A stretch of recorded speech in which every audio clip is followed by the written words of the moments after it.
محترم ناظرین، السلام علیکم ورحمۃ اللہ وبرکاتہ۔ میں ایک پولیس انسپیکٹر تھا۔ جب بھی کوئی بے گناہ شخص تھانے میں آتا، میں اپنی جیب سے پیسے لگا کر اس کا کیس ختم کرواتا۔ ایک روز ایک 70 سال کا بوڑھا آدمی لایا گیا۔ وہ کسی مسجد کا پیش امام تھا۔ اس پر بہت سنگین الزام تھا۔ مجھ کو دیکھتے ہی وہ شخص رو پڑا تھا۔ میں نے جب اس کی شکایت معلوم کی تو پتہ چلا اس شخص نے اپنی ہی سگی بیٹی کی جان لی ہے۔ لیکن جب میں نے کیس کی تشفیش کی تو یہ خبر مجھ پر بجلی بن کر گری کہ اس شخص کا مجرم کوئی اور نہیں بلکہ میرا اپنا سگا۔ سنیں، چائے بن گئی ہے، آ جائیں۔ کچن میں کھڑی ہوئی میری حاملہ بیوی نے مجھے پکارا تو میں تیزی سے اٹھ کر چلتا ہوا کچن میں پہنچ گیا۔ اللہ ہمیں 8 سال کے بعد اولاد کی نعمت سے نواز رہا تھا، لیکن گھر میں کوئی اور کام کرنے والا موجود نہیں تھا، اس لیے شازیہ خود ہی لگی رہتی تھی۔ لیکن میں اور میرا چھوٹا بھائی جب بھی گھر پر ہوتے، ہماری کوشش ہوتی کہ کچن کے کاموں میں اس کا ہاتھ بٹا دیں۔ ابھی محسن سو رہا تھا، اس لیے شازیہ چپکے چپکے ناشتہ بنانے لگ گئی تھی، ورنہ محسن صبح اٹھ کر فوراً اپنی بھابھی کے ساتھ کچن میں ناشتہ بنوانے لگ جاتا تھا۔ آٹا گوندھ کر پراٹھے وہ خود بناتا تھا اور چائے اس کی بھابھی بنا لیتی تھی۔ میں دیور بھابھی کا یہ پیار دیکھ کر دل ہی دل میں مسکراتا رہتا تھا اور اللہ تعالیٰ سے دعا کرتا تھا کہ وہ سب کی بہنوں کے اچھے نصیب کرے۔ میری بیوی واقعی اس معاملے میں بڑی خوش نصیب تھی۔ اللہ تعالیٰ نے ہمیں کوئی بہن نہیں دی ہوئی تھی، اس لیے امی جان نے مجھے کچن کا سارا کام کاج سکھا کر رکھا تھا۔ اور جب شازیہ شادی کر کے ہمارے گھر چلی آئی تھی، امی جان خود ہمیشہ شازیہ کے ساتھ کام کرواتی تھی، اور جب امی جان کی طبیعت ٹھیک نہیں ہوتی تو وہ سختی سے مجھے حکم دیتی کہ جاؤ جا کر بہو کی مدد کرواؤ۔ محسن کی عمر 24 سال کی تھی جب ہماری شادی ہوئی، تب محسن 16 برس کا تھا۔ محسن کو اپنی بھابھی سے شروع دن سے ہی محبت تھی۔ وہ ہر وقت چھوٹے بچے کی طرح اپنی بھابھی کے ساتھ چپکا رہتا، اور اکثر امی جان اسے اس بات پر ڈانٹ بھی دیا کرتی تھی کہ کیا ہر وقت بچے بنے رہتے ہو، بھابھی کو کبھی اکیلے میں بھی چھوڑ دیا کرو، وہ بیچاری کام کاج سے تھک ہار کر جب آرام کرنے جاتی ہے تو تم اسے باتوں میں الجھا لیتے ہو۔ اور محسن منہ بنا کر کہتا تھا، امی جان، ایک تو ہماری کوئی بہن نہیں، اوپر سے اب اگر بھابھی آ گئی ہے اور مجھ کو بہن مل گئی ہے تو اب آپ پابندیاں لگاتی ہیں۔ میں کیا کروں؟ کالج سے واپسی پر جب مجھے بھابھی نظر نہیں آتی تو مجھے پورے کا پورا گھر ہی خالی سا لگتا ہے۔ امی جان مصنوعی غصے سے اس کو دیکھتی اور کہتی، اچھا اب بھابھی کا لاڑلا بن گیا ہے، اور پہلے جو مجھے کہیں باہر بھی اکیلے نہیں جانے دیتا تھا، اب اس وقت تو بڑا کہتا پھرتا تھا کہ امی کے بنا گھر خالی ہو جاتا ہے۔ میں بھی چلی جاتی ہوں اپنی بہن کے گھر، کتنے سال ہو گئے ہیں میں اس کے پاس رہنے کے لیے نہیں گئی۔ اور محسن امی جان کا یہ شکوہ سن کر ہنس کر اس کی گود میں سر رکھ لیتا اور ہم سب مل کر ہنسنے لگ جاتے تھے۔ ہمارا یہ چھوٹا سا خوشحال گھرانہ اپنی زندگی میں ہنسی خوشی زندگی بسر کر رہا تھا۔ میرے والد نیوی کے ایک افسر تھے۔ ابھی محسن 6 برس کا ہی تھا کہ وہ کراچی کے بگڑے ہوئے حالات کی نظر ہو گئے تھے۔ میری عمر بھی اس وقت کافی زیادہ کم تھی اور میں یہ صدمہ برداشت نہیں کر پایا تھا، لیکن پھر خاندان کے لوگوں نے مجھے سمجھایا بجھایا اور میں نے ہمت کر کے اپنی اسٹڈی پوری کر لی، اور پھر پولیس میں آئی ہوئی خالی اسامیوں پر ٹیسٹ دیا تو خوش قسمتی سے میں پولیس میں بھرتی ہو گیا تھا۔ مجھے پولیس میں نوکری کرتے ہوئے 16 سال ہو گئے تھے۔ یہ بھی اللہ تعالیٰ کا لاکھ لاکھ شکر ہے کہ محکمانہ دباؤ کا شکار کبھی نہیں ہوا، اور محنت اور ایمانداری سے اپنا کام کرتے ہوئے کبھی کسی بے گناہ کی بد دعا نہیں لئی۔ میری شادی امی جان نے اپنی پسند کی لڑکی سے کی تھی، اور اللہ کا لاکھ لاکھ شکر ہے کہ جب تک اماں جان زندہ رہی، شازیہ اور اماں کے بیچ میں کبھی بھی کوئی غلط فہمی پیدا ہی نہیں ہوئی، اور اس میں سارا کمال اماں کی سمجھداری اور شازیہ کی محبت کا تھا۔ میں خود بھی خاموشی پسند تھا اور بیوی بھی ایسی ہی مل گئی تھی شادی کے 4 برس گزرے ہوں گے کہ اماں جان ایک حادثے کا شکار ہو کر دنیا چھوڑ گئی۔ شازیہ خود بھی غم سے نڈھال تھی، لیکن جس طرح سے اس نے مجھے اور محسن کو سنبھالا وہ قابل تعریف ہے۔ چائے کی ٹرے کو ڈائننگ ٹیبل پر رکھ کر میں نے شازیہ کے لیے کرسی سیدھی کی اور اسے آرام سے کرسی پر بٹھا کر میں محسن کے کمرے میں اسے بلانے چل دیا تھا۔ تبھی مجھے پیچھے سے میری بیوی نے پکارا، احسن دھیان سے اٹھائیے گا، یہ نہ ہو صبح صبح نصیحتیں اور لیکچر دینے شروع ہو جائیں، اس کا پورا دن خراب گزرتا ہے پھر۔ میں نے پلٹ کر اسے گھور کر دیکھا اور کہا، تم اتنے بڑے جوان لڑکے کو بچہ بنا کر رکھ دیتی ہو، بھائی ہوں اس کا، کھا نہیں جاؤں گا اسے، اگر ذرا سا ڈانٹ ڈپٹ دیا تو یہ کوئی وقت نہیں ہے سونے کا جب اس کو معلوم ہے کہ آج میری چھٹی ہے، ناشتہ سب مل کر کریں گے اور پھر گھر کے سارے کام بھی ویسے کے ویسے پینڈنگ ہیں۔ اس نے گروسری خرید کر لانی ہے اور میں کچن میں 2-4 چیزیں بنا کر رکھ دوں گا تاکہ 1-2 دن تمہارا سکون سے نکل جائے گا۔ میں نے شہریار کی بیگم سے بھی کہا تھا کہ وہ کوئی ملازمہ دیکھ لے، لیکن اب تک ان کا بھی کوئی جواب موصول نہیں ہوا تھا۔ معلوم نہیں آگے کو کیا بنے گا۔ ایک تو تمہاری بھابھی کو بھی ابھی ہی عمرے پر جانا تھا، چند روز ان کے ہاں رہ لیتی، کم سے کم وہ لوگ کیئر تو کر لیتے نا۔ اتنا انتظار کے بعد اللہ تعالیٰ نے ہمیں یہ دن دیکھنے نصیب کیے ہیں۔ میں نہیں چاہتا کہ کوئی گڑبڑ ہو اور مسئلہ مسائل بن جائے۔ شازیہ نے مسکرا کر میری طرف دیکھا اور کہا، احسن اتنا پریشان نہیں ہوتے، جب اللہ پاک نے یہ بچہ دیا ہے تو انشاءاللہ اس کی زندگی اور صحت بھی ضرور دے گا۔ ہم دونوں ابھی بات کر ہی رہے تھے کہ محسن بھاگ کر چل آیا، بھابھی سوری میری آنکھ نہیں کھلی، آپ نے ناشتہ بنایا تو نہیں؟ شازیہ ہنسنے لگ گئی اور کہنے لگی، چھوٹو میں ناشتہ بنا چکی ہوں۔ وہ بڑا شرمندہ تھا، لیکن ہم خوشگوار موڈ میں ناشتہ کرنے لگے۔ ابھی ہم ناشتہ کر کے فارغ بھی ہوئے تھے اور میں کچن میں جا کر کھانا بنانے کا ارادہ کر رہا تھا کہ اچانک تھانے سے فون آ گیا، جس سے سن کر میں فوراً سے تھانے بھاگا تھا۔ سامنے کا منظر بڑا دل خراش تھا۔ وہ شخص چہرے سے نہایت شریف لگ رہا تھا۔ اس کی عمر 70 برس کے لگ بھگ تھی۔ سپاہی اور سب انسپکٹر بھی پریشان تھے۔ اس کا چہرہ آنسوؤں سے بھیگا ہوا تھا۔ میں چاہ کر بھی یقین نہیں کر پا رہا تھا کہ اس شخص نے اپنی سگی بیٹی کو جان سے مار دیا ہوگا، لیکن اس کے محلے والے گھر سے لڑکی کی باڈی کا ملنا اور پھر شواہد یہی سب کچھ بتا رہے تھے کہ یہ جرم اسی بزرگ کا ہے۔ سب سے حیران کن بات یہ تھی کہ وہ شخص مسلسل سر جھکائے ہوئے بیٹھا تھا۔ میری ٹیم کے لوگ جانتے تھے کہ میں کسی بھی بے گناہ پر ذرا سی بھی سختی برداشت نہیں کرتا تھا، اس لیے وہ لوگ میرے انتظار میں تھے۔ محلے والوں کی اطلاع پر کارروائی تو فوری ہو گئی تھی، لیکن اب اس سے تفتیش کا ایک کڑا مرحلہ تھا۔ وہ خاموشی سے زمین کی طرف دیکھے چلے جا رہا تھا۔ ایسے محسوس ہوتا تھا جیسے کہ وہ کسی گہرے صدمے میں مبتلا ہے۔ میں نے اس سے کافی سوالات کیے، لیکن وہ مختصر جواب دیتا رہا۔ اس نے صاف الفاظ میں اپنے جرم کا اقرار کر لیا تھا اور کہا تھا کہ بیٹی کی شادی کی عمر ہو چکی تھی۔ میں امام مسجد ہوں، میرے حالات ایسے نہیں تھے کہ میں کسی اچھی جگہ اپنی بچی کا رشتہ کر سکوں۔ بیوی کو فوت ہوئے 15 سال ہو چکے ہیں۔ محلے کی عورتیں بچی کا رشتہ کروانے کے نام پر ہر روز کسی نہ کسی کو اٹھا کر لے آتی ہیں۔ میری قلیل سی تنخواہ میں ہم باپ بیٹی کا پیٹ پلنا ہی بہت مشکل ہے۔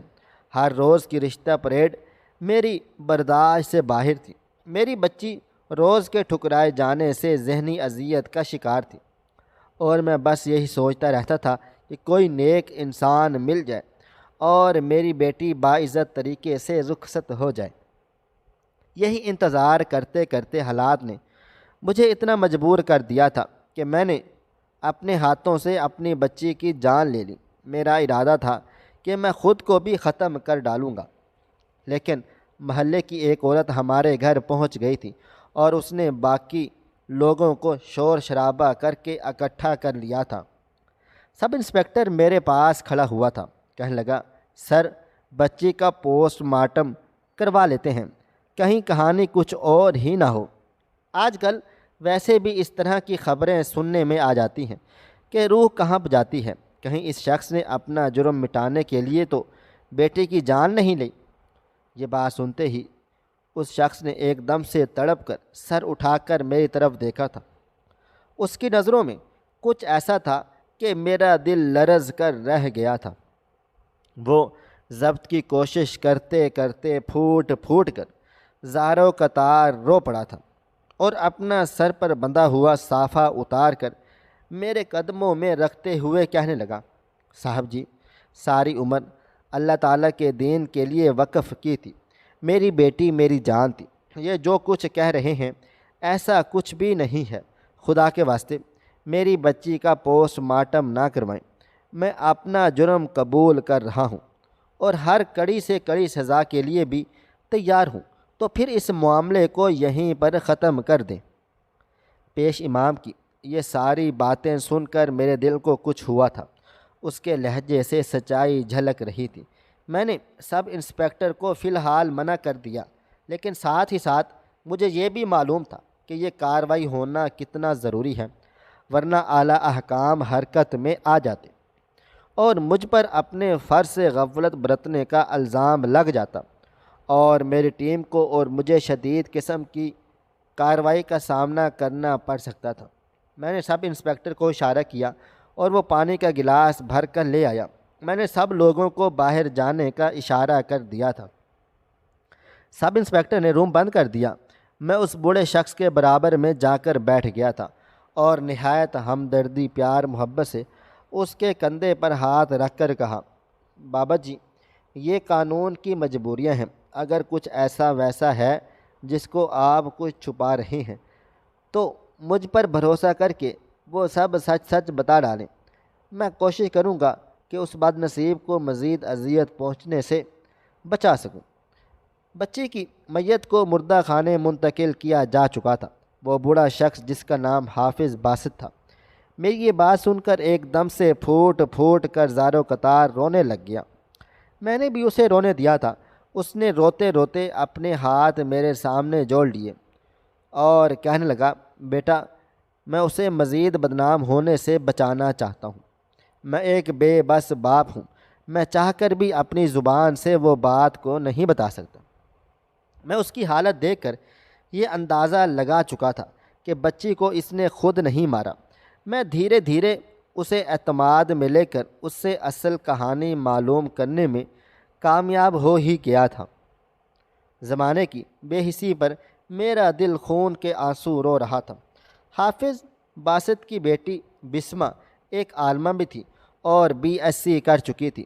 وہ اپنی ایک جاننے والی دوست کے توسط سے شام کے وقت میں ایک اکیڈمی میں کمپیوٹر کورسز وغیرہ کروا رہی تھی، جہاں سے اسے تھوڑی بہت تنخواہ بھی مل جاتی تھی، جسے وہ لا کر اپنے باپ کے ہاتھ میں رکھ دیا کرتی تھی اور باپ وہ پیسے فوراً اپنی بچی کی شادی کے لیے جمع کرنا شروع کر دیتا تھا۔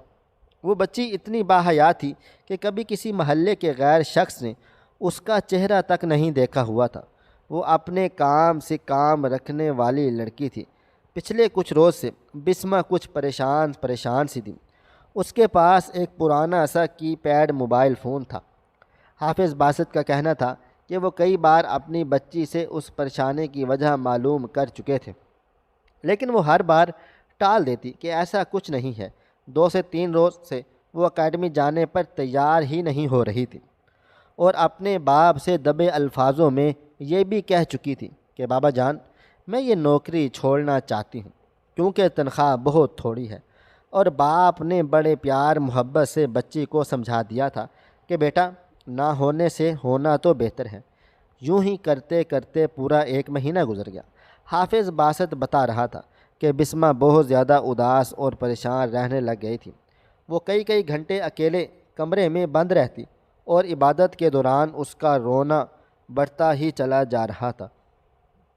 لیکن میرے پاس مسجد کے اوقات کے بعد پڑھنے والے اتنے بچے ہوتے کہ میں اپنی بیٹی کو تسلی سے پوچھ بھی نہیں پاتا تھا۔ اور پھر کل رات میں نے جیسے ہی عشاء کی نماز پڑھ کر گھر میں داخل ہوا، میں نے دیکھا کہ بسمہ رو رو کر کسی سے بات چیت کر رہی تھی۔ کمرے کا دروازہ بند تھا، اس لیے دوسرا شخص مجھے نظر ہی تو نہیں آ رہا تھا، مگر اس کی آواز سنائی دے رہی تھی۔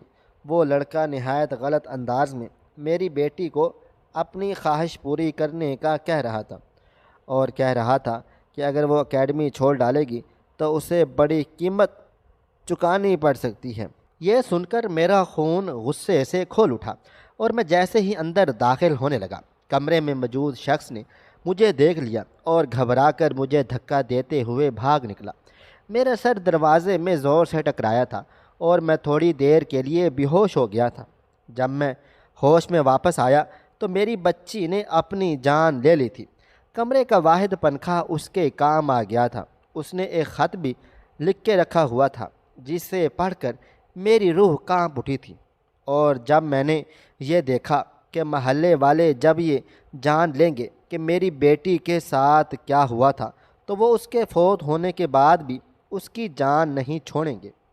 بے شک بسمہ نے ایک غلط قدم اٹھایا تھا، لیکن ایک باپ ہونے کے ناطے میں نے صرف اتنا چاہا کہ کوئی میری بیٹی پر انگلی بھی نہ اٹھا سکے، اور اس لیے میں نے یہ ظاہر کیا کہ یہ جرم میں نے ہی کیا ہے۔ اپنی غربت اور حالات سے تنگ ہو کر حافظ باسط کو جتنی سمجھ بوجھ تھی، اس کے مطابق اس نے سارا کام کاج ایسے کر ڈالا تھا کہ جس سے وہ یہ ظاہر کر سکے کہ بسمہ نے خود اپنی جان نہیں لی بلکہ اس کے باپ نے اسے جان سے مار ڈالا تھا۔ وہ خط اب بھی حافظ باسط کے پاس موجود ہی تھا۔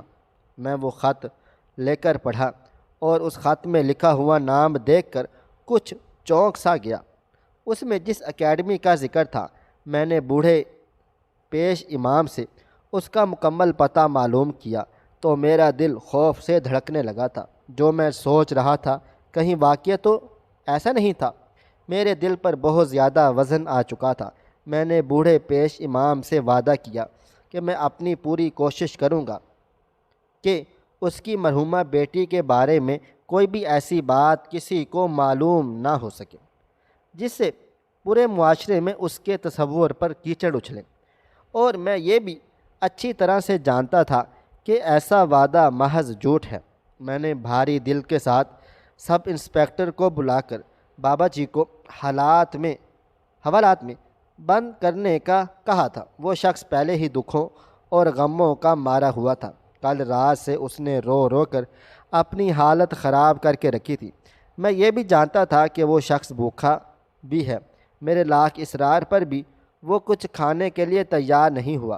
میں بھی باپ بننے والا تھا، اس کے جذبات کو سمجھ سکتا تھا کہ کیسے اس نے محنت مشقت کر کے یتیمی کے عالم میں اپنی بچی کو پروان چڑھایا تھا تاکہ وہ اس کو عزت و آبرو سے رخصت کر کے اپنا فرض پورا کر سکے۔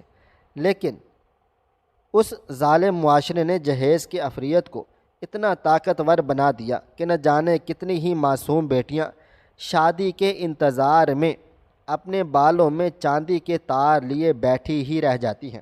میں جائے وقوع پر جا پہنچا۔ میری نظر چھوٹے سے چھوٹے سوراخ کو تلاش کرنے کی کوشش کر رہی تھی۔ حالانکہ حافظ صاحب نے پورا نقشہ بگاڑنے کی خوب کوشش کر ڈالی تھی، لیکن وہ کوئی عادی مجرم نہیں تھے، اس لیے جلد ہی ہمیں کچھ شواہد سے مل گئے تھے جس سے ظاہر ہو رہا تھا کہ بچی نے خود پنکھے سے لٹک کر اپنی جان لے لی ہے۔ میں کمرے کا باریک بینی سے جائزہ لے رہا تھا۔ اچانک میرے پاؤں کے نیچے سے کوئی چیز آ گئی تھی۔ میں نے جھک کر جیسے ہی اسے اٹھایا، میرا دل زور زور سے دھڑکنے لگا۔ وہ ایک مردانہ کی چین تھا۔ میرے پاؤں دھیرے دھیرے لرز رہے تھے۔ گھر کو سیل کرنے کے بعد اگلے روز میں اکیڈمی جا پہنچا تھا۔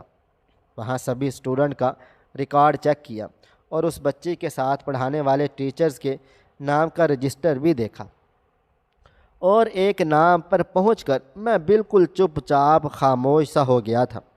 میں رات کو دیر سے گھر واپس لوٹا تھا۔ میڈیا والے ہمیں پریشان کر رہے تھے کہ انہیں اپڈیٹ دی جائے لیکن میں انہیں صرف یہ کہہ کر خاموش کروا چکا تھا کہ فی الحال ایسا کچھ بھی نہیں ہو سکتا۔ جیسے ہی حقائق معلوم ہو جائیں گے پریس ریلیز کر دی جائے گی۔ بچی کا پوسٹ مارٹم ہو چکا تھا، وہ 2 ماہ کی حاملہ تھی۔ ڈی این اے حاصل کرنے کے بعد اب اس کے مجرم کی شناخت اب کڑا سوال تھی۔ نہ چاہتے ہوئے بھی میں نے بچی کے باپ کا ڈی این اے لیبارٹری میں بھجوا دیا تھا، کیونکہ سب انسپیکٹر کو وہ بوڑھا مشکوک لگنے لگ گیا تھا۔ اور ہاں، میں یہ نہیں چاہتا تھا کہ کیس میں کوئی بھی جھول رہ جائے۔ میں رات کو گھر پہنچا تو محسن اپنی بھابھی کے ساتھ ٹی وی لاؤنج میں بیٹھا تھا۔ شازیہ کے چہرے پر تھکن اور تکلیف تھی۔ بس چند دن ہی کی تو بات تھی اور پھر ہمارے گھر میں خوشخبری آ جانی تھی۔ محسن مونگ پھلی چھیل چھیل کر اپنی بھابھی کو کھلا رہا تھا۔ اچانک مجھے کچھ غصہ سا محسوس ہوا۔ میں نے کڑی نظروں سے شازیہ کی طرف دیکھا تو وہ گھبرا سی گئی تھی۔ جب سے ہماری شادی ہوئی تھی وہ مجھے اتنا سمجھتی تھی کہ میرے چہرے اور آنکھوں سے ہی وہ اندازہ لگا لیتی تھی کہ میرا کیا ارادہ ہے۔ محسن مجھے دیکھتے ہی بے تکلفی سے اٹھا اور بڑے پیار محبت سے مجھے گلے لگا لیا اور کہا، بھائی جان، آج میں نے اور بھابھی نے آپ کو بہت زیادہ یاد کیا ہے۔ ابھی ہم لوگ اپنی فیورٹ مووی ہی دیکھ رہے تھے۔ میں کھانا لگا لیتا ہوں، بھوک بہت شدت سے لگی ہوئی ہے اور بھابھی تو کھانا کھانے پر تیار ہی نہیں ہے۔ کہہ رہی ہے کہ جب تک ان کے مجازی خدا نہیں آ جاتے کچھ بھی نہیں کھائیں پیوں گی۔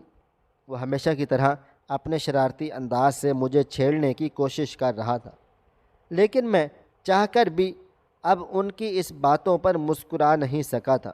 شازیہ نے دھیرے سے اسے کچن میں جانے کو کہا تو وہ میری چہرے کی طرف غور سے دیکھ کر کچن میں چلا گیا تھا۔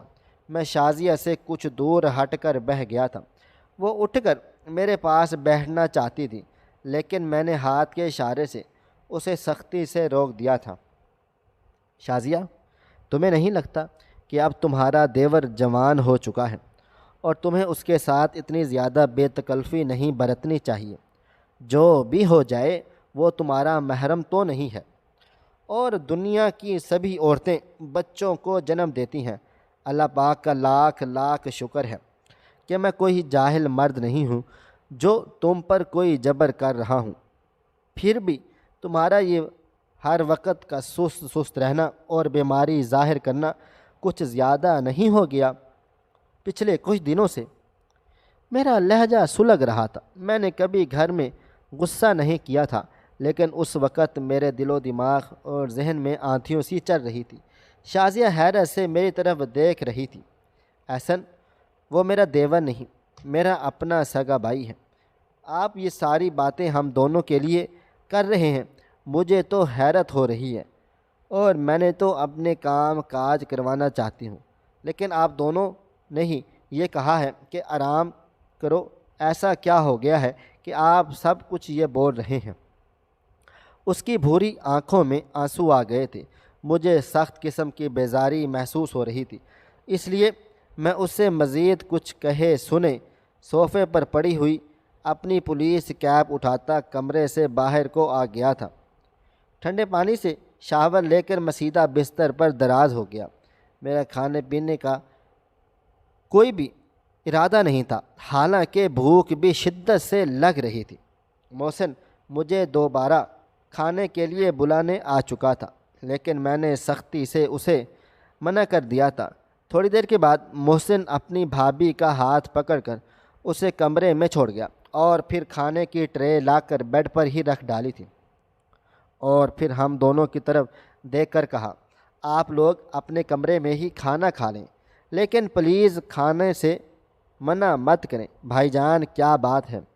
آپ نے بھابھی کو کیوں ڈانٹا ہے؟ یہ مسلسل رو رہی ہیں اور کھانا بھی نہیں کھا رہی ہیں۔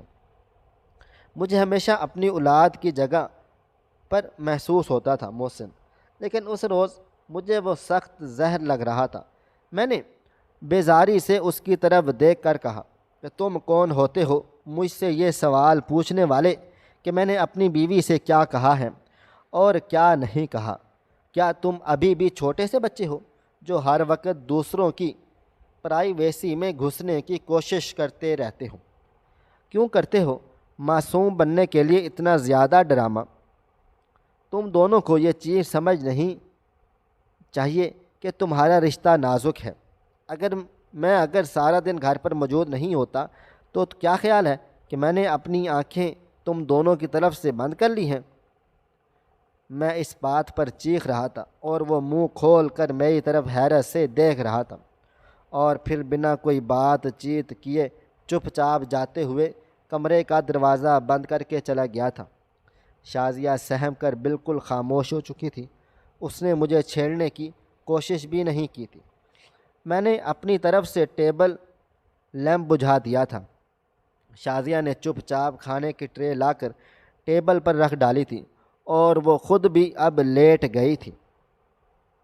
مجھے اچھی طرح سے معلوم تھا کہ وہ زارو قطار رو رہی ہے، لیکن اس وقت میں نے اسے چپ نہیں کروانا چاہتا تھا۔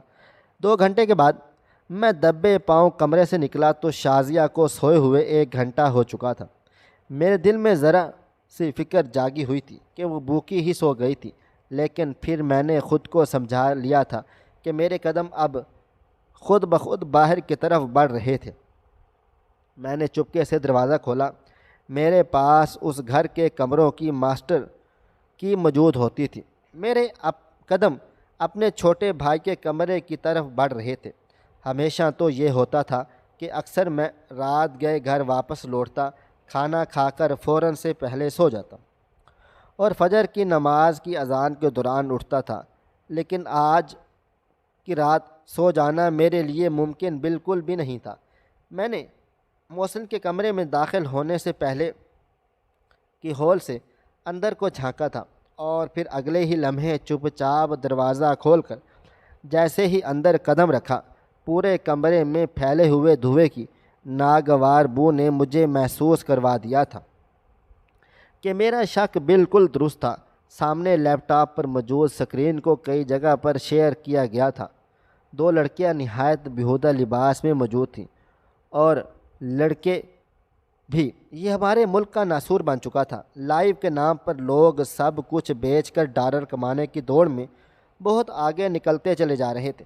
میں نے یہ مہنگا لیپ ٹاپ اسے اپنے حق حلال کے رزق میں سے جمع کر لے کر دیا تھا تاکہ اس کی اعلیٰ تعلیم مکمل ہو جائے۔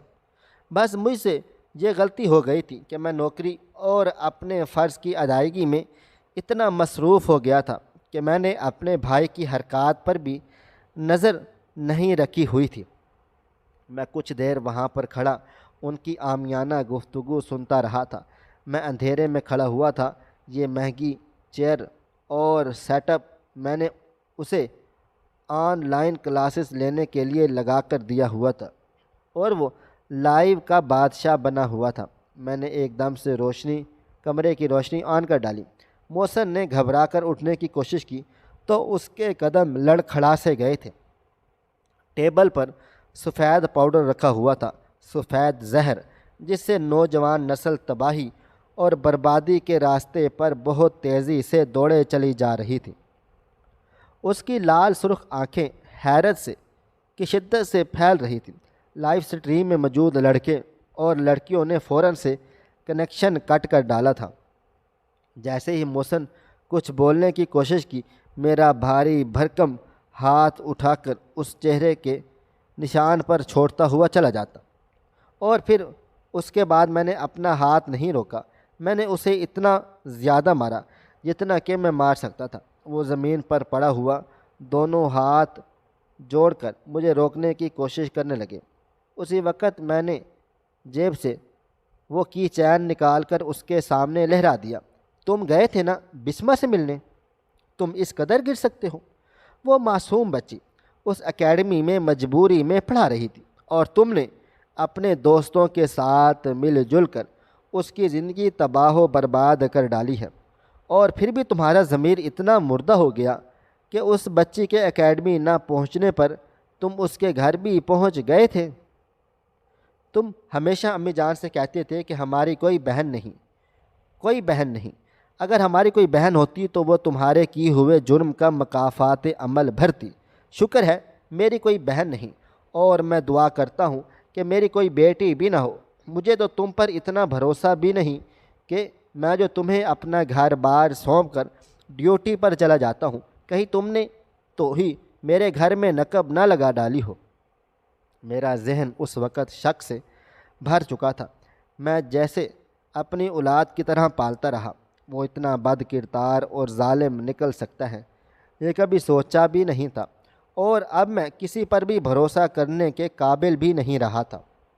جیسے ہی میری بات مکمل ہوئی، پیچھے کسی کے گرنے کی آواز سنائی دی تھی۔